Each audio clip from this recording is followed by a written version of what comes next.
छात्रों,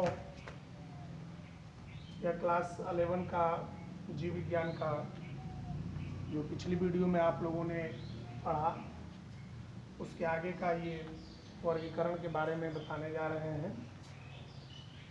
यह इकाई का नाम है सजीव जगत की विविधता, उसी का ये पार्ट अभी चल रहा है। और इसमें जो सिलेबस के अनुसार जो टॉपिक दिए गए हैं उसी के अनुसार आपको पढ़ाया जा रहा है।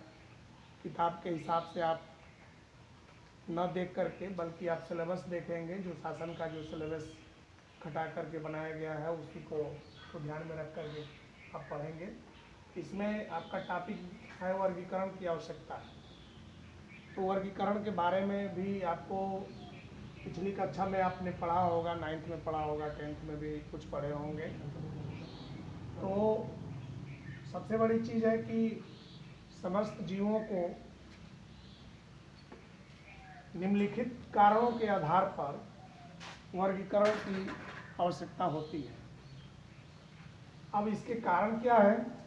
वर्गीकरण का जनरल रूप से भी आपको पता होगा कि हमारे ये पूरे पृथ्वी पर इतने जीव हैं पादप जगत, जंतु जगत से, कि शायद उसकी गणना करना संभव नहीं है। तो जब गणना हम नहीं कर सकते तो उसका अध्ययन करना भी बड़ा मुश्किल काम हो जाता अगर इसका वर्गीकरण नहीं होता। तो इसका पहला कारण है अध्ययन की सुविधा। अध्ययन की सुविधा क्या है कि अगर मान लेते हैं एक क्लास में, आप जिस क्लास में पढ़ते हैं उसमें बहुत सारे बच्चे हैं और अगर उनका कोई नाम न किया जाए, नामकरण न किया जाए, उनका वर्गीकरण न किया जाए, वर्ग न बांटा जाए, तो शायद किसी व्यक्ति को कैसे बुलाएंगे, किसी लड़के को कैसे बुलाएंगे। तो उसका वर्गीकरण किया गया, बाकी तो सब मानव है। उसी तरह से अगर इस पर देखा जाए तो कई करोड़ जीव हैं, पादप हैं। तो अगर उनका वर्गीकरण अध्ययन के लिए अगर उनको वर्गीकृत न किया जाए, अलग अलग ग्रुपों में न रखा जाए, समूहों में न रखा जाए, तो हम उसके बारे में अध्ययन नहीं कर सकते।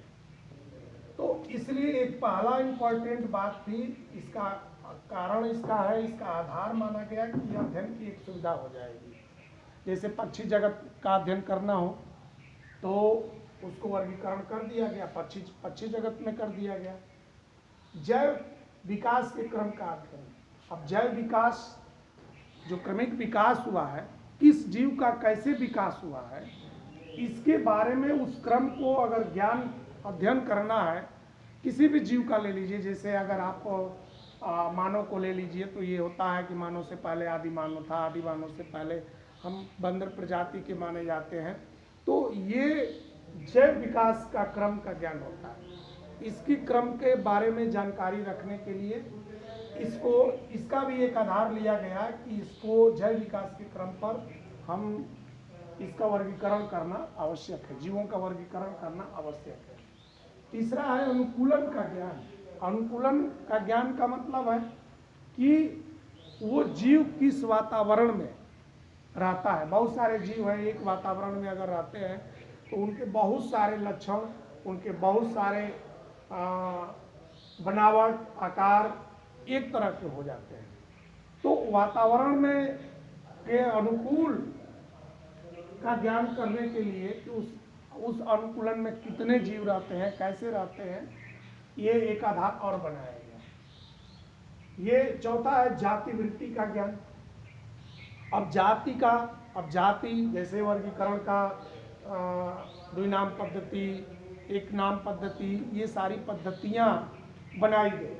तो जाति वृत्ति का ज्ञान जब होगा जब हम उसके पूरे वंशावली के बारे में, अनुवंशिकी के बारे में हम जानेंगे, तो वो जाति के बारे में हम जान जाएंगे। उनका जाति का डिवाइडेशन हुआ, इसको पिछली कक्षा में आप लोगों ने ठीक से पढ़ा होगा। अब नए पदार्थों की खोज, जैसे बहुत सारे जीवों का पदार्थों की खोज हो रही है और इसके बारे में भी अध्ययन करने के लिए इस जीवों को, समस्त विश्व में जितने भी जीव हैं उनको वर्गीकरण की आवश्यकता इसी कारण से पड़ी अन्यथा अगर वर्गीकरण नहीं किया जाता तो यह वैज्ञानिक दृष्टिकोण से संभव अध्ययन करना संभव नहीं हो पाता। अब इसको देखते हैं कि वर्गीकरण की पद्धति क्या है। जनरल पद्धति क्या है? पहली पद्धति है प्राकृतिक पद्धति, नेचुरल पद्धति। तो अब इसके अंदर प्राकृतिक संरचना, कायिकी, स्वभाव, व्यवहार, परिवर्धन पर यह आधारित है। अब प्राकृतिक संरचना जैसे कि अभी अनुकूलन के बारे में बताया, उसी तरह से प्राकृतिक पद्धति के अनुसार हम जीवों का जो है अध्ययन कर लेते हैं कि इनकी प्राकृतिक संरचना क्या है, इनका स्वभाव क्या है, इनका व्यवहार क्या है। ये चीज़ों का हम इस पद्धति के द्वारा अध्ययन करते हैं। कृत्रिम पद्धति, प्राकृतिक के ठीक अपोजिट कृत्रिम यानी मानव द्वारा निर्मित ये कृत्रिम पद्धति, ये जीवन, उसका आवास, उसकी आकृति, उसका आकार पर यह आधारित है। कृत्रिम पद्धति, कृत्रिम पद्धति। जातिवृत्तीय पद्धति, जैसे यहाँ आपने देखा जातीय वृत्ति का ज्ञान होना चाहिए। जातीय वृत्ति का ज्ञान के आधार पर इसका वर्गीकरण किया गया। तो इसमें मैं बताया भी कि अनुवंशिकी, जननिक, विकासीय गुणों पर आधारित है। अनुवंशिकी के बारे में आपने पढ़ा होगा। इसमें जो डीएनए होगा वो अनुवंशिक पदार्थ है। अपने जैसा प्रत्येक जीव जो है वो अपने जैसे जीव को उत्पन्न करता है, उसका विकास होता है। तो ये जातिवृत्ति पद्धति के अनुसार ये कार्य होता है। तो ये वर्गीकरण की हमारी मुख्य 3 पद्धतियाँ हैं। बाकी तो और बारे में अब जो इससे पिछले चैप्टर के बारे में जब आप उसमें टॉपिक दिया है आपका, तो उसमें एक टॉपिक दिया है कि द्विनाम पद्धति। द्विनाम पद्धति, अब इसके बारे में जान लें कि द्विनामकरण पद्धति क्या है। 9th में आपने पढ़ा होगा कि इस पद्धति की खोज कैलोरस लीनियस ने किया था। कैलोरस लीनियस ने किए। इन्होंने वर्गीकरण का, इनको जनक कहा जाता है। इन्हें वर्गीकरण विज्ञान का जनक कहा जाता है। जनक यानी जन्मदाता। तो इन्होंने जब सबसे पहले इन्होंने इस पद्धति को खोजा, तो इस पद्धति के अनुसार प्रत्येक जीवों के नाम के 2 भाग होते हैं।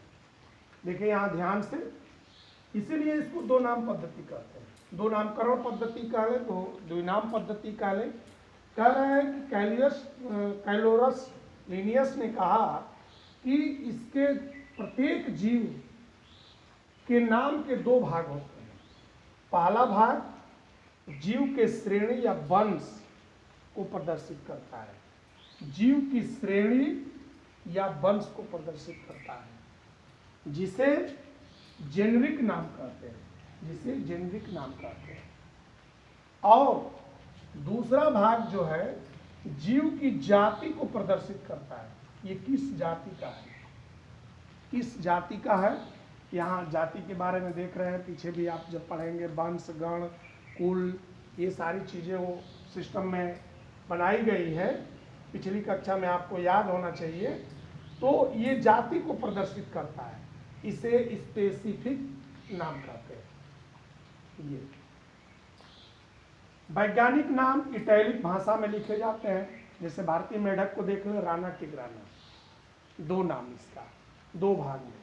भारतीय मेढक जो आप घरों में मेढक देखते हैं, मेढक एक टोड मेढक होता है, एक भारतीय मेढक होता है। भारतीय मेढक को राना टिग्राना कहते हैं। ये वंश और जाति दोनों को प्रदर्शित कर रहा है। तो इस तरह से ये द्विनामकरण पद्धति जो है कैरोलस लीनियस ने इसको खोजे, और खोजने के बाद इसमें इस पद्धति को उन्होंने विज्ञान की भाषा, वर्गीकरण विज्ञान को का जनक इनको कहा गया। और इन्होंने वंश और जाति 2 का इसमें जो है पूर्ण रूप से उन्होंने ज्ञान बताया है कि इससे 2 का ज्ञान हो जाता है। और उदाहरण देख लीजिए, शेर, पैंथेरा लियो, ये पैंथेरा जो है ये वंश की बात कर रहा है, लियो जाति की बात कर रहा है। और पादप में एक आम का ले लीजिए, मैंगीफेरा इंडिका। मैंगीफेरा जो है ये वंश है, और ये जाति है, श्रेणी काल है, वंश काल है। तो ये द्विनाम पद्धति के बारे में जो अभी मैं बताया था उसी का एग्जाम्पल और है। शेर जो जीव होता है, और आम का मैं बताया जो पादप जगत में आते हैं। और देखते हैं थोड़ा सा लिनियस में, और आपको थोड़ी सी जानकारी के लिए बता दें, लिनियस ने अपनी पुस्तक सिस्टेमा नेचुरी में जीव जगत को पादप जगत तथा जंतु जगत में निम्न लक्षणों के आधार पर विभाजित किए हैं। यानी जीव जगत और पादप जगत दो जगत हैं।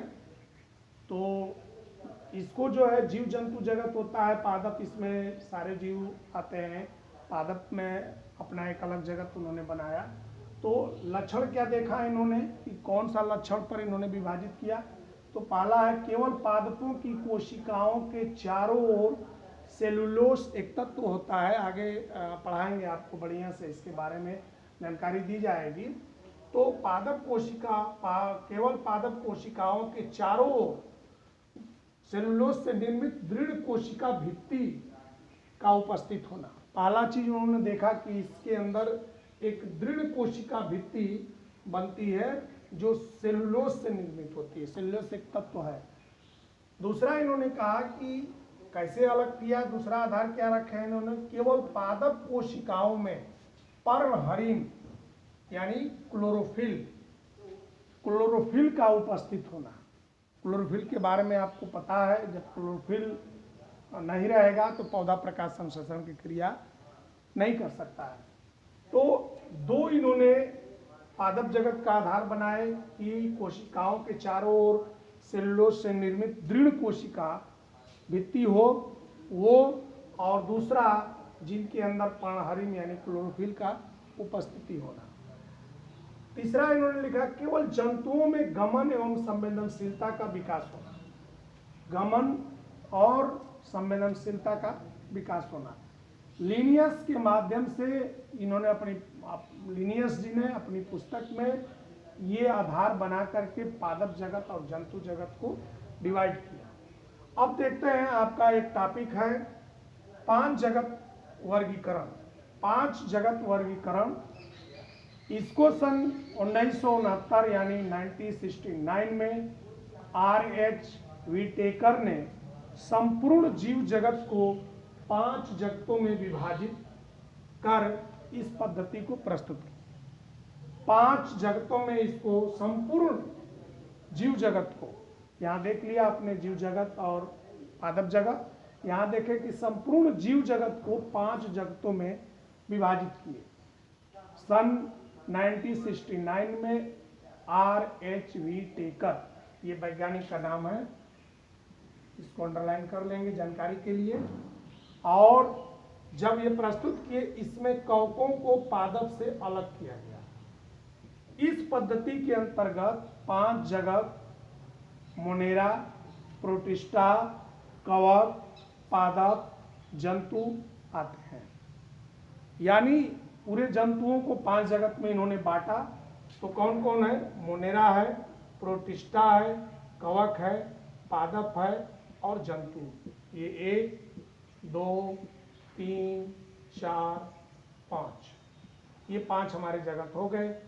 इस वर्गीकरण का निम्नलिखित आधार। अब इन्होंने भी जब वर्गीकरण किए तो इसको आधार बनाए कि किस आधार पर इसको हम अलग कर सकते हैं। अभी एक चीज और जान जाए आपको, इसमें केवल हम लोगों को मोनेरा और प्रोटिस्टा, कक्षा 11 में यही पढ़ना है। जो नया सिलेबस आया है इसमें मोनेरा और प्रोटिस्टा, हमको कवक और पादप जंतु ये 3 नहीं पढ़ने हैं। इसी 2 के बारे में आपको आगे हम बताएंगे। तो याद रखेंगे कि पहले अगर जो सिलेबस था तो इन 5 को पढ़ना था, लेकिन जो 30% सिलेबस काटा गया है उसके बाद हमको केवल मोनेरा और प्रोटिस्टा के बारे में पढ़ना है, और अन्य जगत के जो चैप्टर है उनको पढ़ना है, जैसे फंजाई है और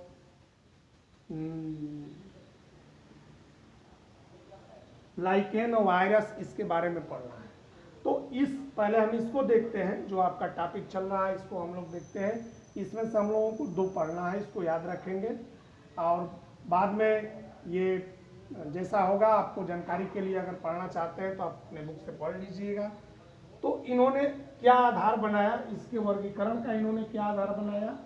तो पहला आधार उन्होंने बनाया कोशिका की संरचना, दूसरा आधार बनाया शरीर का संरचना, तीसरा आधार उन्होंने बनाया जीवों के जीवन की दशा और चौथा जाति वृत्ति संबंध। और थोड़ा थोड़ा इस पर हम बता देते हैं। कोशिका की संरचना, जैसे कि आपको बारे में पता है कि पिछली बहुत कक्षाओं में कई बार बताया गया होगा कि कोशिका के बारे में, कि कोशिका हमारी 2 प्रकार की होती है, 2 प्रकार की होती है, प्रोकैरियोटिक कोशिका और यूकैरियोटिक कोशिका। तो इसमें जो है देखेंगे हम, तो मोनेरा में प्रोकैरियोटिक कोशिका पाई जाती है और प्रोटिस्टा कवक पादप जंतु में यूकैरियोटिक कोशिका पाई जाती है। तो पहला तो उन्होंने ये माना कि कोशिका की संरचना के आधार पर, आधार कोई होना चाहिए, किस आधार पर हम डिवाइड कर रहे हैं। तो इन्होंने कहा कि कोशिका की संरचना के आधार पर इसको 5 जगत में हम विभाजित करते हैं। तो पहली चीज 2 प्रकार की कोशिका हो गई। तो कौन सी इन 5 में, इसमें प्रोकैरियोटिक कोशिका से इसमें यूकैरियोटिक कोशिका पाई जाती है। दूसरा उन्होंने कहा कि शरीर की संरचना, यानी उसका जो शरीर का बनावट है, जो जगत है, जिस जगत के अंतर्गत जो आता है, उसका जो शारीरिक संरचना है, उस आधार पर भी ये 5 जगत का वर्गीकरण किए। तीसरा जीवों के जीवन की दशा, अभी मैं बताया भी कि जीवन का जो सिस्टम होता है जीने का, वातावरण के अनुकूल डार्विन लेमार्क ने भी सिद्ध कर दिए। तो उन सारी चीज़ों को इन्होंने अध्ययन करने के बाद पाया कि जो जीव हैं उनके जीवन की दशा क्या है, कैसे वो जीते हैं, इस आधार पर भी इनको अलग अलग ग्रुप में बांट दिए। और चौथा जाति वृत्ति संबंध, जाति वृत्ति के बारे में आपको बताया, जो अनुवंशिकी होती है, पीढ़ी दर पीढ़ी जातियों का विकास होता है, उसके संबंध के बारे में उन्होंने आधार बनाया। और इस तरह से 5 जगत वर्गीकरण इसको कहा जाता है।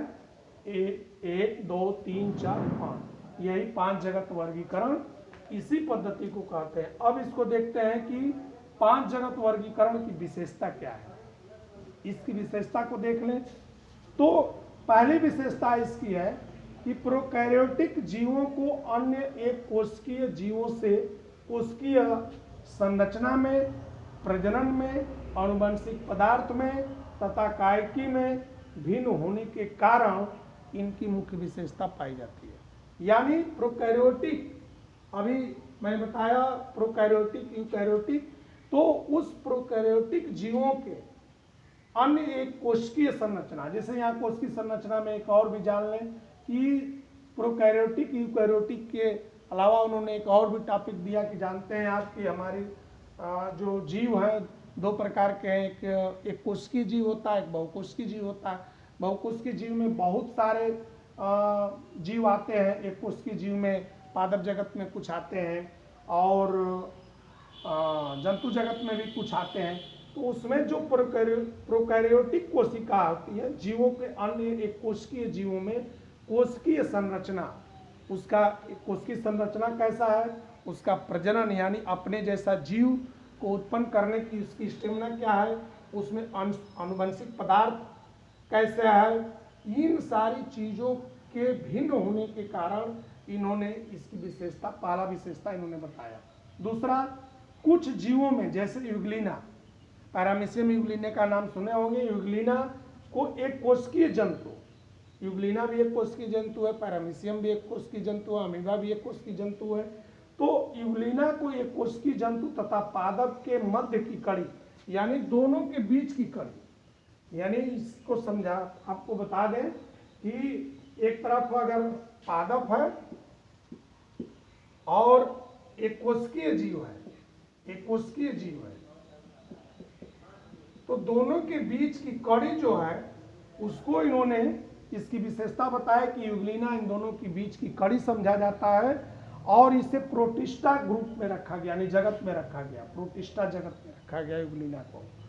तीसरा उन्होंने कहा कि कवक संरचनात्मक जैसे जैव रसायन, जैसे नहीं सारी, कवक संरचनात्मक जैव रसायन तथा कायिकी के आधार पर पादपों से भिन्न होता है। ये कवक जो है, देखिए यहाँ कवक है, ये कवक जो है संरचनात्मक जैव रसायन तथा कायिकी के आधार पर पादपों से भिन्न होता है, यानी पादप में नहीं है, इससे भिन्न है, इसलिए इसे कवक जगत में रखा गया है। तो ये कवक जगत जो होते हैं, इनके अंदर जो है तमाम छोटे छोटे जीव आते हैं, उनके बारे में बताएंगे अगले वीडियो में।